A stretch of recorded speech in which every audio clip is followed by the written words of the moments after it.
Welcome to another session of our Talk of the Town with Dick Thurston, our town supervisor.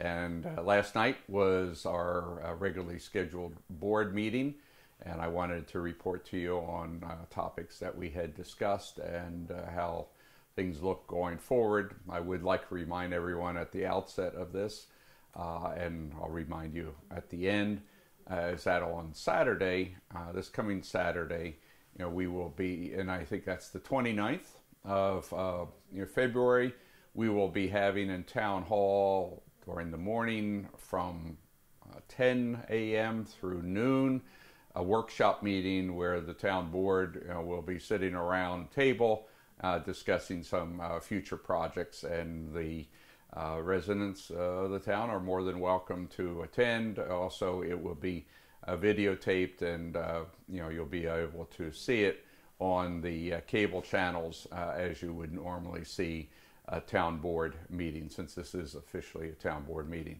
Last night, though, we covered a number of topics, and one of the more significant one relates to sewer and water throughout the town. And last night was actually the 17th meeting that we've had on Wildwood Sewer and Water since 2017.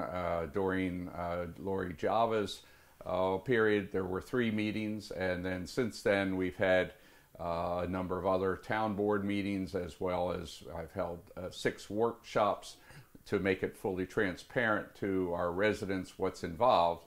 But then to restate, and you'll be able to read more about it in Southern Dutchess News, last night's meeting was concerning the sewage processing plant situation at Wildwood.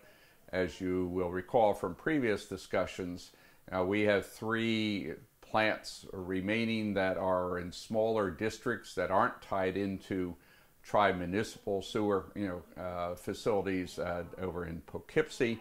Those 3 plants are Wildwood, Royal Ridge, and also Fleetwood. They're operating on plants that were built back in the 50s and 60s that are no longer able to comply with DEC, that's Department of Environmental Protection Conservation as they're called, and no longer can satisfy their levels of effluent that go into the water bodies, most notably in those 3 cases, the Wappingers Creek, that runs along the north and really western side of the town. So last night it was concerning the Wildwood plant, and we had a public meeting, and then our board approved a bonding resolution for the full amount of the project. However, as we discussed during that meeting and previous meetings, at this point in time, the bond resolution is not going to be called. In other words, we won't call in on the full money because we have been in the process and continue to be in the process of trying to reduce the overall cost to our residents that live within that district through grant applications.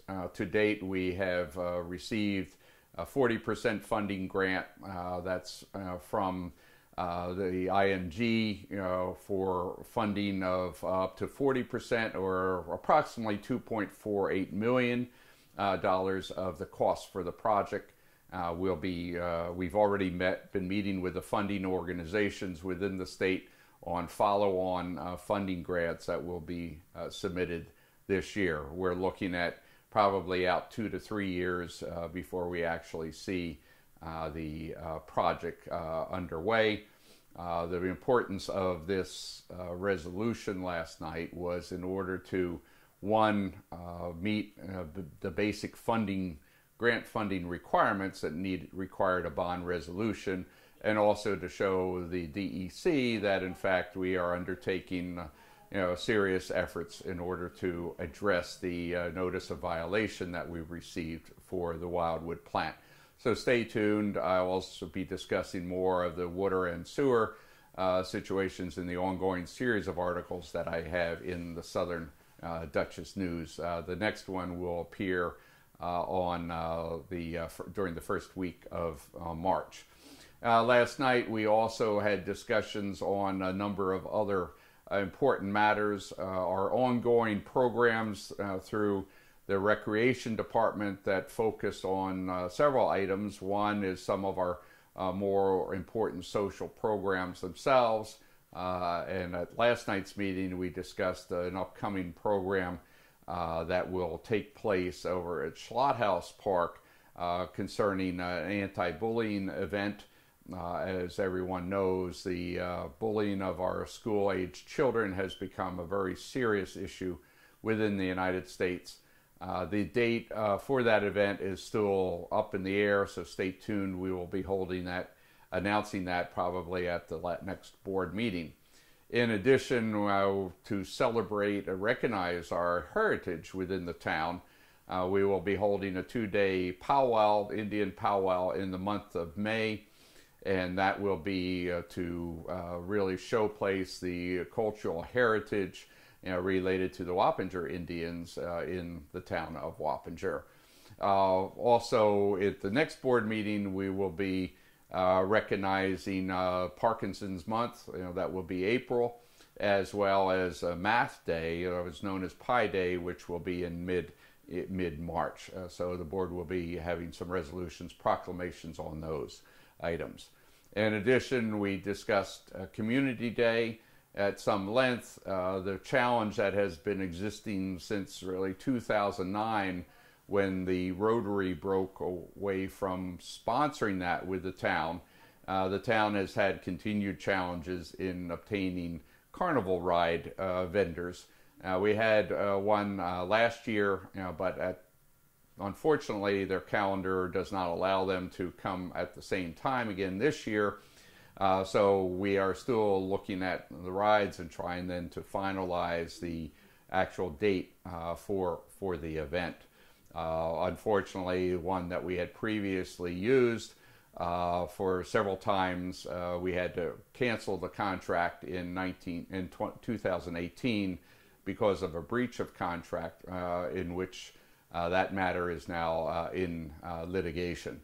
Also, during the meeting, we discussed the paving of roads. Highway Superintendent Mike Sheehan presented a revised list for the roads to be paved in 2020 through 2021. That list now is getting narrowed down, and we also talked about some other projects relating to highway infrastructure during that meeting. So stay tuned. We will be finalizing the highway paving program in the next couple of weeks. In addition, we approved the funding of our new town guide, and we will be issuing the second edition, which is the 2020 edition of the town guide, a much expanded version of last year's inaugural town guide. That will be, we anticipate that will be going to the printers next week, and we've been advised about a 2-week turnaround. So somewhere in mid to late March, we'll be making available a new town guide for 2020 that will have some, I think, very good new additions to that, as we again try to show our residents and our businesses all that the town of Wappinger has to offer, for them. A couple of reminders before I wrap up. One is that on the 9th of March, we will be having a board meeting, and most of that meeting will be held outside of the public camera in interviews for our open board positions, relating to the Planning Board and the Zoning Board of Appeals. Right now we have 11 candidates that have submitted their resumes showing interest in those positions. So we'll be holding interviews. The board will interview everyone, and if there's anyone out there that would still like to be considered, please submit your letter of interest ASAP. And last public announcement is on March the 18th. March the 18th at 6 o'clock in the evening, County Executive Marcus Molinaro will be holding, taking his actually State of the County address and information on the road. So he'll be coming here to the town of Wappinger Town Hall to present a version of the state of the county. Also, I understand that he'll be handing out some very useful information during that meeting. So again, on March the 18th at 6 o'clock, please come to Town Hall to watch County Executive Mark Molinaro present on the state of the county. So again, as always, if you have any questions, need any follow-up, please contact me or our other department heads here in Town Hall, the town of Wappinger. Thank you and have a good day.